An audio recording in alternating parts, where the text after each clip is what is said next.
안녕하십니까. 오늘은 구독자 여러분과 함께 최고의 팀을 만드는 리드의 법칙이라는 이 세계적인 명제를 가지고 여러분과 함께 공유하고자 합니다. 여기 부하 직원의 마음을 사로잡는 성공 리더의 조건, 최고의 팀을 만드는 리더의 법칙, 최고의 팀을 만드는 리더의 법칙이라는 이 책을 가지고 오늘 아주 구독자 여러분과 함께 이 좋은 내용들을 공유함으로써 참으로 훌륭한 리더가 될 수 있도록 우리 나아가는데 조금이라도 도움이 되었으면 합니다. 여기 조직과 팀의 운영은 리더가 결정한다. 유능한 리더 없이는 유능한 부하 직원도 없다.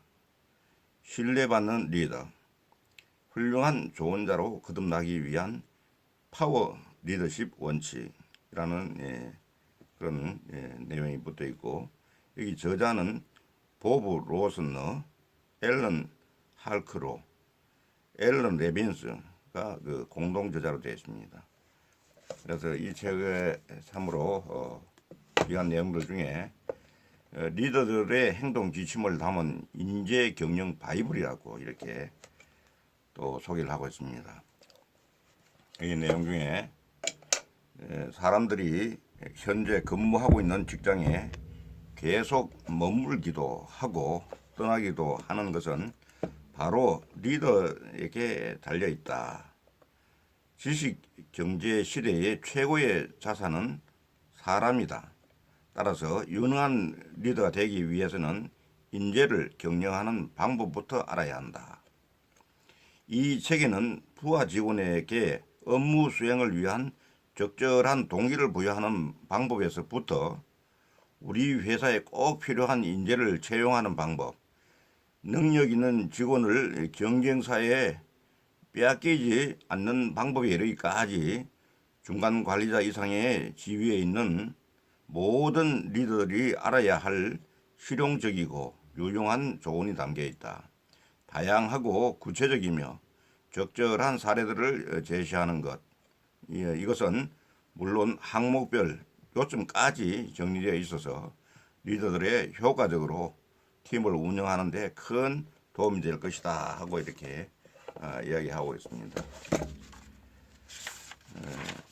이 책에 프롤로그에 들어가 보면은 유능하고 사려 깊은 리더만이 살아남는다. 유능하고 사려 깊은 리더만이 살아남는다는 제목으로 내가 신입사원이었을 때는 일단 리더의 자리에 오르기만 하면은 그 순간부터 모든 권한과 혜택을 누릴 수 있을 것처럼 보였는데 우리 세대는 자신이 상사가 될 때만을 기다리면서 거저 시키는 대로 열심히 일했습니다. 이제야 비로소 그토록 선망하던 상사가 되었는데 부하 직원이라는 사람들은 자신이 하고 싶은 일이 아니면 아무것도 하려고 들지 않는군요. 참으로 참 반성이 되는 얘기입니다. 내 마음대로 할 수 있는 걸까요? 이게 뭐냐면 나는 도대체 얼마나 높은 자리에 올랐어야 내 마음대로 할 수 있는 걸까요? 톰이 자신이 꿈꾸던 직장 생활을 할 수 있는 그날은 과연 언제일까? 놀라지 마시라. 그건 바로 지금이다 하고 얘기합니다. 리더의 자리에 올라 성공을 상징하는 번쩍이는 고급 금시계를 손목에 차기까지 당신은 오랜 세월에 걸쳐 날마다 똑같은 일을 반복해 왔다. 그런데 막상 리더가 되고 보니 평직원이었을 때에는 단 한 번도 관심을 가져본 적이 없는 자질구레한 일들이 반드시 체크하고 짚고 넘어가야 할 중대사가 되었음을 깨닫고 짐짓 당황했을 것이다. 오늘날 인재들이 한 직장에 뿌리를 내리거나 아니면 다른 직장으로 떠나버리거나 하는 데에는 어떤 상사와 일하느냐 하는 것이 가장 큰 요소로 작용하기 때문이다. 그 얘기입니다. 강인하고 유능한 리더가 되는 것, 이것이 바로 상사로서 받아들여야 하는 당신의 가장 큰 임무이다. 당신이 몸담고 있는 조직의 성공이나 실패에 전략적인 영향을 미칠 수 있는 그런 리더가 되어야만 한다. 이렇게 프롤로그에서 얘기하고 있고, 그리고 금식의 세대는 가고 스와치족에게 등장하다. 금식의 세대는 가고 스와치족이 등장하다는 제목하에서는 금식의 따위에는 더 이상 아무런 의미도 부여하지 않는다. 스와치족인 것이다. 이는 무슨 말이냐면 그들에게 있어서 시계나 일자리는 단지 순간의 만족을 위한 것이지 평생을 걸만한 그 무엇이 결코 아니다. 현대인들의 한 직장에서의 평균 근속 기간은 약 3.5년에 불과하며 그나마도 해가 갈수록 점점 더 짧아지고 있는 추세다. 하지만 스와치족의 가치관이 그 세대의 가치관과 다르다고 해서 그것을 그저 젊은이들의 한때의 반항점으로 치부하면 언젠가는 그들 또한 아버지 세대의 가치관을 받아들일 날이 올 것이라고 쉽게 낙관해서는 안 된다. 스와치족은 록 음악이나 힙합 문화에 심취해 있는 젊은 층만을 의미하는 것이 아니라 모든 연령대에 걸쳐 고루 자리 잡고 있다. 이들이 등장하게 된 뒷배경을 이해하기 위해서는 1980년대 중반 미국의 거대 기업들이 수십만 명의 고용인들을 하루아침에 해고했던 역사적 사실을 기억할 필요가 있다. 당시 재정난에 시달리고 있던 많은 기업들은 그에 대한 해결책으로 자사 직원들의 대규모 해고 조치를 단행하기에 이르렀다. 이 결정은 그동안 직원들이 회사를 위해 얼마나 많이 희생하고 기여해 왔으며 갑작스러운 해고로 인해 그들이 얼마나 곤란을 겪게 될지는 전혀 안중에도 없이 회사 사정만 생각하고 내려진 것이었다. 결국 이 사태를 통해 대다수의 사람들은 기업에서 일개 직원의 존재가 무엇을 의미하는지 뼈저리게 깨달았던 것이다고 얘기합니다. 스와치족 직원들은 과거의 셀러리맨들처럼 자신의 현재 일하고 있는 직장에 목숨을 걸지 않는다. 이게 이제 금식의 족하고 다른 겁니다. 이들은 항상 무언가 나름대로의 방책을 마련해 놓고 언제든지 더욱 흥미를 끄는 일자리나 더 많은 급여와 휴가 등 보다 유리한 조건을 제시하는 곳으로 옮겨갈 만한 만반의 준비를 하고 있다. 그리고 이들을 붙잡기 위한 조건에는 당연히 멋진 상사도 포함되어야 한다고 포함되어 있다고 얘기합니다. 그래서 문제 해결의 열쇠는 리더가 쥐고 있다고 얘기하고 여기에 또 나 같은 리더를 위해 일하고 싶지는 않다는 그 제목에서 스와치족은 다음과 같은 자신들의 요구사항을 시켜주는 리더와 함께 일하기를 원한다. 어떤 내용이냐면은 훈련과 교육입니다. 첫째는 훈련과 교육. 스와치족은 내일이라도 당장 새로운 일자리를 찾아 나서야 하는 상황이 발생할 수도 있음을 늘 각오하고 있다. 따라서 그들은 현재의 능력을 유지하는 것은 물론이고 끊임없이 새로운 능력을 개발하는 것 역시 현대인의 필수 과제라고 여겨진다. 그래서 이런 부분에 대해서 리더가 해결해 줘야 된다는 거죠. 두 번째는 숙련된 코치입니다. 리더의 역할이 숙련된 코치의 역할을 해야 된다는 것이고, 그래서 스와치족은 직접 홈으로 와서 선수 대신 자신의 방망이를 잡고 휘두르려고 하는 관리자는 딱 질색이다. 그들은 어떻게 하면 더 나은 타자가 될 수 있는지 직원들에게 시범을 보여준 후 타석에서의 전략과 상대 팀을 제압하는 방법을 친절하게 알려주는 상사와 함께 일하기를 원한다. 세 번째는 융통성입니다. 이 상사의 융통성 있는 리더를 원한다는 얘기죠. 그들은 일과 자기 자신을 모두 유연하게 돌볼 수 있는 융통성 있는 직장 생활을 요구한다는 겁니다. 네 번째는 진실입니다. 그 진실은 무엇일까요? 합병과 다운사이징은 물론 그 어떤 엄청난 변화도 담담히 받아들일 수 있을 정도로 영리한 이들이 바로 서화치족이다. 단 그들은 어떤 상황이라도 받아들일 수 있지만 최소한 무엇을 감내해야 하는지 정도는 스스로 알고 있어야 한다고 생각한다. 다섯 번째는 소속감입니다. 서화치족은 조직의 의미를 확신하고 싶어하고 자신이 몸담고 있는 조직에 무언가 도움이 되길 바란다고 얘기합니다. 그 다음에는 더 나은 상사가 되기 위한 12단계의 훈련, 더 나은 상사가 되기 위해서는 12단계의 훈련을 한번 알아보겠습니다. 먼저 직원들의 가치를 인정하라는 겁니다. 직원들의 가치를 인정하라. 두 번째는 과거의 채용 방식을 고집하지 마라. 이건 뭐냐면 채용 방식도 얼마든지 유연성이게 그 흐름을 따라서 바뀔 수 있어야 하는 겁니다. 불과 몇 년 전까지만 하더라도 회사는 구매자 입장에서 구직 시장에 나온 지원자들을 심사함으로써 부족한 일손을 보충했다. 하지만 지금은 시대가 달라졌다.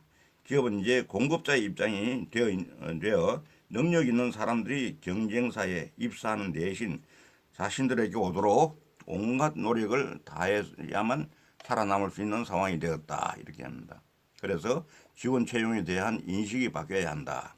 세 번째는 직원들에게 정중히 대하라. 이게 뭐 인간 존중의 경영 그런 부분하고도 많은 얘기, 정중히 대하라. 직원들을 심하게 다루면은 그 화는 바로 고객에게 돌아간다. 월마트의 창업자 샘 월터는 기업 경영에 있어서 최우선 순위를 차지하고 있는 요소는 다름 아닌 그 회사의 직원이라고 했다. 네 번째는 속전속결만이 능사는 아니다. 그럽니다.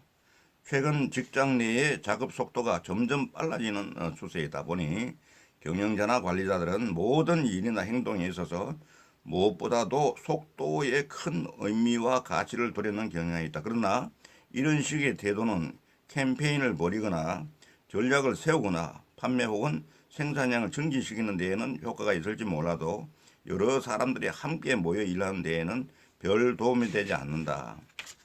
그렇게 이야기하고 어느 직장인은 상사가 사무실에서 자신과 함께 하는 시간이 너무나 짧아서 얼굴도 제대로 못 알아볼 지경이라고 푸념하기까지 한다고 얘기합니다.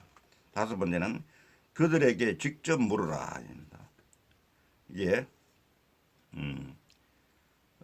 우리는 어릴 때부터 자신이 대접받고 싶은 대로 남을 대접하라는 말을 자주 들어봤다.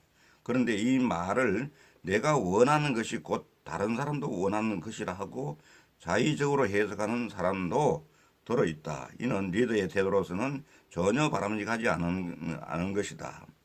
직원들이 무엇을 원하는지 그들에게 직접 물어보아라. 그리고 그들의 원하는 대로 해주어라. 이렇게 합니다. 여섯 번째는 길을 비켜주어라. 길을 비켜주어라. 이게 리더가 길을 꽉 막고 있으면 안 되겠죠, 당연하게. 일곱 번째는 고객 우선주의. 당연한 얘기고. 여덟 번째는 관찰하고 평가하고 그리고 보상하라.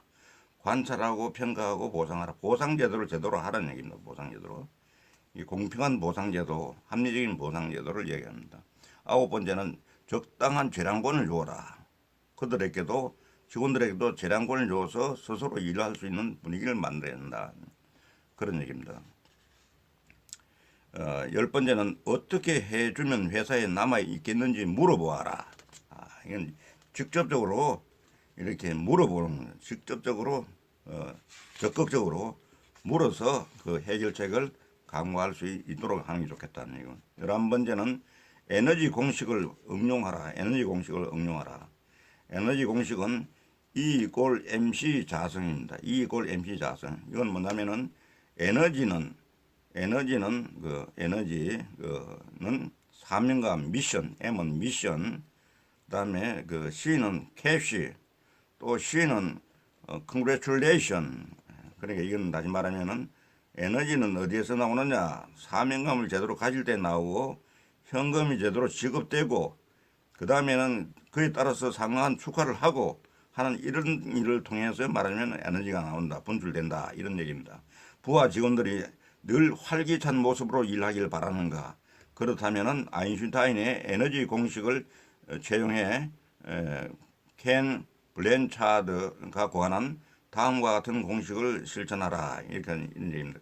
그러니까 E 이꼴 MC 자성은 에너지는 사명감 곱하기 현금 곱하기 축하 이렇게 그 공식을 우리가 활용해야 되겠다는 겁니다. 12번째는 격려의 말을 건네라. 격려의 말을 건네라.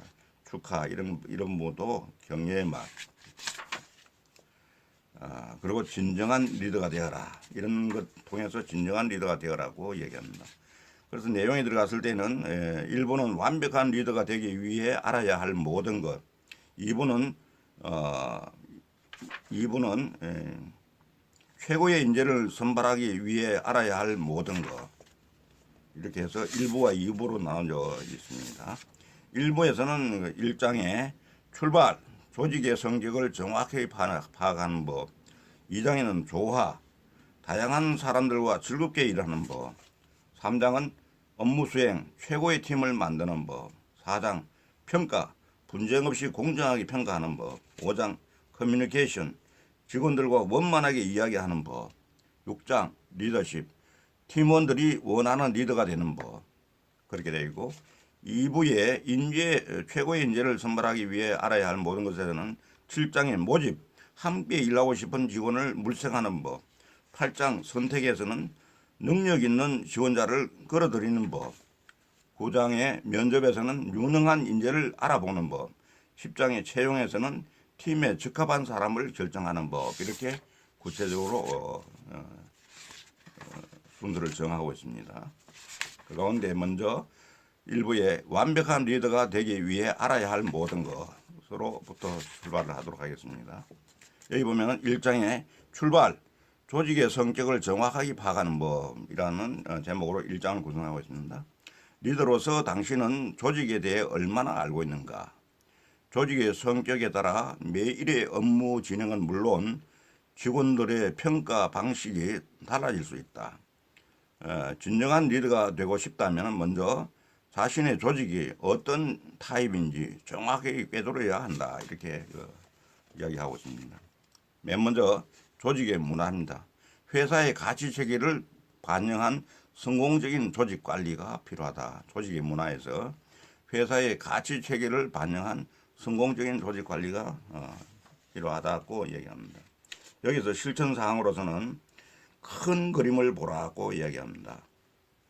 큰 그림 보라고 얘기하는 것은 성공하기 위해서는 당신이 속한 회사의 문화를 구성하고 있는 요소들을 규명하는 일이 반드시 필요하다.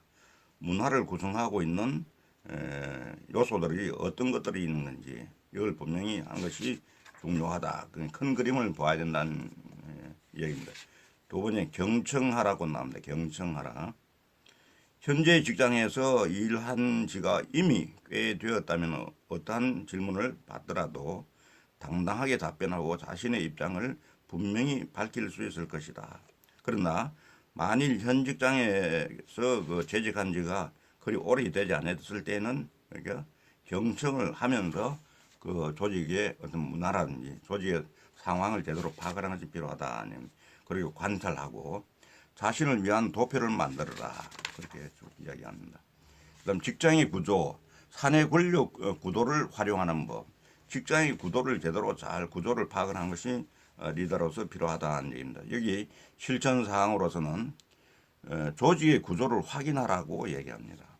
이 조직이 어떻게 움직이고 있는가를 한눈에 파악할 수 있는 문서가 분명 어딘가에 존재할 것이다.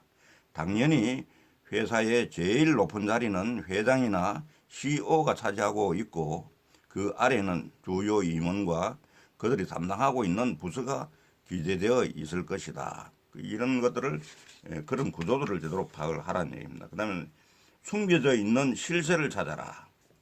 구조를 또 파악을 해야 되지만 구조 이외에도 숨겨져 있는 실세가 과연 그 조직에서 어느 쪽에 근무하는 어느 부서가 어느 조직이 실세인지 이런 부분들을 또 별도로 더 파악을 해서 알아야 된다는 거죠. 그다음에 사내 정치를 주시하라. 이것도 마찬가지입니다. 사내 정치. 이 조직 또한은 별개로 사내에서 어떻게 보면 파워가 있는 또 적극적으로 밀어주는 그런 조직들이 있을 수 있으니까 이런 부분들을 사전에 잘 파악을 해서 우리가 그 상황을 이해하는 것이 필요하다는 얘기입니다. 그래서 결정이 어떻게 내려지는지 알아내라. 결정이 이게 조직도 그대로만 움직이는 것은 아니니까 결정이 어떤 결정이 어떤 흐름을 통해서 결정되는지 알아내라. 조직에 대한 지식을 적극 활용하라. 직장 생활을 하다 보면은 TV 미니 시리즈 몇 회분을 좋게 될 만큼의 다양한 하고 쇼킹한 에피소드들이 무수히 많다 이런 얘기입니다. 그런 에피소드를 그런 정보들을 잘 파악을 하고 활용하는 것이 매우 유용하다 아닙니다. 여유를 두고 미리 준비하라. 이건 뭐냐면은 어떤 의사결정이 내리기까지 충분히 넉넉한 시간을 두고 이렇게 준비를 하는 것이 필요하다. 돈줄을 쥐고 있는 사람들을 상대로 적극적으로 로비하라. 이것도 이런 부분들을 우리가 실제로 리더로서 실수 없이 어떤 원만하게 일을 처리하는 데 있어 가지고는 우리가 그 조직의 생리를 제대로 잘 파악하는 것이 필요하다는 그런 쪽으로 이해가 됩니다. 사교집입니다. 사내 규칙을 유리하게 이용하는 법.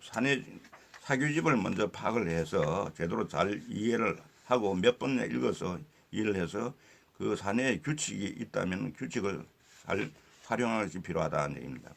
사교집의 내용을 정확하게 파악을 하라는 게 나오는데 내용이 마음에 들지 않더라도 몇 번이고 반복을 해서 읽어서 제대로 내용을 암기하고 있어야 한다. 회사의 고용인의 관계야말로 회사와 고용인의 관계야말로 상사로서 굉장히 정확하게 숙지하고 있어야 할 중요한 사항이다. 그 얘기입니다. 이론적 근거를 이해해라. 내용이 마음에 들지 않더라도 규칙은 따라야 한다. 그럼 인력관리부. 인력관리 담당자를 부서의 일부로 받아들이는 법. 여기서 실천상으로서는 대상을 정확하게 파악하라는 얘기 나옵니다. 인력관리부의 구성을 살피는 일부터 시작한다. 사내의 인력관리부가 조직 전체를 관리하는 기업이 있는가 하면은 어떤 기업에서는 각 부서나 사업장이 독자적인 인력관리 기능을 갖추고 있기도 한다. 그래서 이런 경우들을 잘 파악을 해서 우리가 이해를 하고 그를 이용할 수 있어야 된다는 얘기입니다. 그 다음에는 특히 다음 같은 사항에 대해서는 충분한 시간을 두고 투자해서 조목조목 일러두는 것이 좋다고 얘기합니다. 뭐냐면 우리 부서의 가장 중요한 목표는 무엇인가? 우리 부서의 업무 평가는 어떤 방식으로 이루어지는가? 우리 부서가 특히 두각을 나타내는 면과 그러지 않은 면은 무엇인가? 이런 등등에 대해서는 구체적으로 조목조목 잘 일러두는 것이 필요하다. 그렇게 얘기합니다. 이 모든 것을 솔직하게 털어놓고 얘기해주는 리더가 되어야 된다는 것이죠. 그 다음에 당신도 집중 강좌를 들으라고 얘기합니다. 당신 역시 인력관리부의 사정에 대해서 배워야 한다. 상대방의 일과 부서에 관련된 자세한 이야기를 들으라. 무슨 얘기부터 들어야 할지 모르겠다면 일단 다음 같은 내용으로 질문을 한번 해보라는 얘기입니다. 인력관리부란 어떤 일을 하는 부서인가? 인력관리부서에서는 어떤 업무가 우선순위를 차지하고 있는가? 인력관리부서에서는 어떠한 전문 지식과 정보를 제공하고 있는가? 주로 어떤 사람들이 인력관리부를 찾는가? 인력관리부에서 결정을 내릴 때에는 어떤 요소를 가장 중시하는가? 이건 이제 회사마다 어떤 이런 명칭은 다르지만은 이런 일을 하는 부서에 대해서 구체적으로 어떤 일을 하며 거기 있는 내용들을 제대로 파악을 하는 것이 필요하다는 것이죠. 그러면 직무기술서 좋은 성과를 거두기 위한 청사진이다. 직무기술서가 상당히 어떻게 보면은 회사에 조직에 일한 데 있어가지고 그 청사진이 될 수 있다는 생각이 듭니다. 실천 사항으로는 기본적인 사항을 기입하라고 여기에 기본적인 사항을 기입하라. 이게 직무기술서에 어떤 기본 사항이냐면은 직책명, 부서, 보고 대상자, 작성일 이런 것들을 구체적으로 기입을 하고 그다음에 해당 업무의 핵심 목적을 기술하라고 합니다. 해당 업무의 핵심 목적. 고객에게 음식과 음료를 제공한다. 예를 들면은 예약과 발권 업무를 처리한다. 의사의 처방이나 요청에 의한 간호 서비스를 제공한다. 생산품의 재고 관리 및 유지를 책임진다. 자동차를 판매한다. 기사를 작성한다. 이런 식으로 구체적으로 그 핵심 목적을 기술한다는 얘기입니다. 그 다음에 행동 기대에서는 업무를 지시하는 방법이 나왔습니다. 여기서 실천사항으로서는 알고 있으리라고 추측하지 말라는 것이죠. 구체적으로 업무를 추측하지 말고 구체적으로 지시해서 그 어떤 얻고자 하는 소정의 결과가 나올 수 있도록 하는 게 필요하다는 그런 얘기입니다.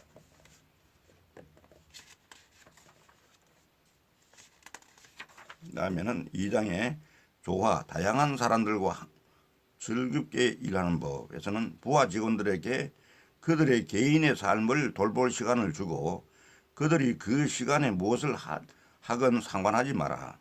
그것은 그들의 문제이지 당신의 문제가 아니다. 직원들의 다양한 성향과 요구를 이해하고 그것을 만족시켜주는 방법을 찾아야 한다고 얘기합니다. 여기서는 이제 기혼 직원에 대해서는 일과 가정의 조화를 이룰 수 있도록 도와주라고 얘기합니다. 이미 결혼한 직원에 대해서는 도와주라고 얘기합니다.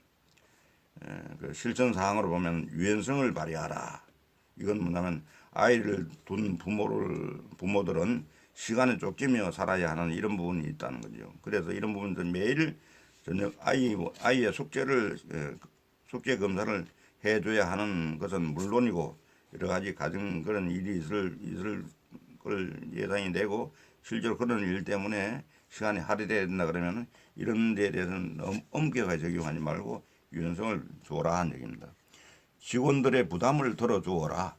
아이를 둔 직원들의 고충을 그저 모른 척하고 넘어가지 말아라.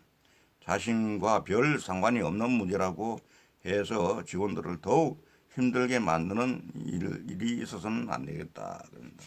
합리적으로 사고하라고 나옵니다. 몇 가지 아주 간단한 조치만으로도 아이가 있는 직원들을 훨씬 더 편하게 만들어 줄 수 있다. 그런 내용이 나옵니다. 그리고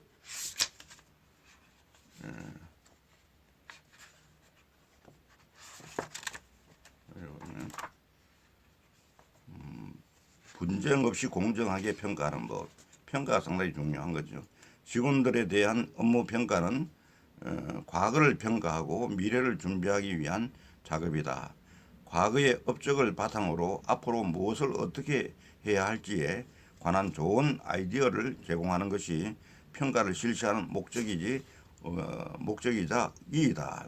그러니까 아이디어를 앞으로 무엇을 어떻게 해야 할지에 관한 좋은 아이디어를 제공하는 것이 평가를 실시하는 목적이자 이이다 하는 부분을 명심히 해야 될 것 같습니다. 업무 실적의 기록은 공정하고 완벽하게 하라고 얘기하고 있습니다. 여기 기록들은 보면 큰 흐름을 기록하고 곧바로 기억하라. 사실에 입각해서 기록하라. 이런 부분이 나옵니다. 업무 평가는 과거를 평가하고 미래를 준비하기 위한 작업이다고 얘기합니다. 그래서 업무 평가를 미루지 마라. 업무 평가를 통해 직원들에게 보상하라. 업무 평가를 통해서 직원들에게 그 결과를 가지고 보상하라고 합니다. 일관성을 유지하라. 평가 양식을 직접 만들고자 할 경우에는 다음 사항을 고려해서 일관성을 유지하는 것이 필요하다. 출근 시간을 포함한 근무 태도, 협동심과 팀워크, 커뮤니케이션 능력, 회사나 부서 방침의 준수 여부 이런 부분들을 양식화해서 일관성을 유지하는 것이 필요하다고 권고를 합니다. 그리고 특별히 자기 평가를 위한 12가지 질문이라는 부분이 있는데 자기 평가를 할 때 지난 몇 년에 걸쳐 당신이 해온 일 중에서 가장 만족스럽게 여기고 있는 것은 무엇이며 그 이유는 무엇인가? 둘째는 지난해 당신이 한 일 중 가장 만족스럽지 못한 일은 무엇이며 그 이유는 무엇인가? 지난해 당신이 경험한 일 가운데 다시 한번 똑같은 상황이 닥친다면 이번에는 다르게 대처하고 싶은 일이 혹시 있습니까? 있다면 어떻게 해야 더 나은 결과를 얻을 수 있으리라고 생각합니까? 12개월 전에는 몰랐지만 그동안 당신의 일에 관해 새롭게 알게 된 사실은 무엇입니까? 12개월 전에는 몰랐지만 그동안 당신 자신에 관해 새롭게 알게 된 사실은 무엇이 있습니까? 다음 평가가 있을 때까지 당신이 달성하고 싶은 목표는 무엇이며 그 이유는 무엇입니까? 목표를 달성하기 위해 어떤 수단과 방법을 사용해야 한다고 생각합니까? 목표를 달성하는 데 도움이 될 만한 것으로는 무엇이 있다고 생각합니까? 목표 달성을 위해 노력하고자 할 때 당신이 당면하게 될 장애물에는 어떤 것이 있다고 생각합니까? 돈, 시간, 전문 지식 이런 어떤 것들을 자기 자신을 위해서 생각해 보라는 얘기죠. 당신이 목표를 달성하는 데 있어서 상사로서 내가 도울 만한 일에는 무엇이겠습니까? 지난 12개월 동안 업무와 관련해서 가장 심하게 고민한 문제는 무엇이었습니까? 그 고민을 해결하기 위한 아이디어로는 어떠한 것을 갖고 있습니까? 당신이 지금까지 회사에 기여한 것보다 더 많은 공헌을 하기 위해서 앞으로는 무엇을 어떻게 할 계획입니까? 이 12가지에 대해서 자기 스스로 자기 평가를 함으로써 자기 평가, 상사의 평가 이런 평가가 전반적으로 잘 받을 수 있는 그런 부분들을 스스로 체크하는 데 도움이 될 것 같습니다.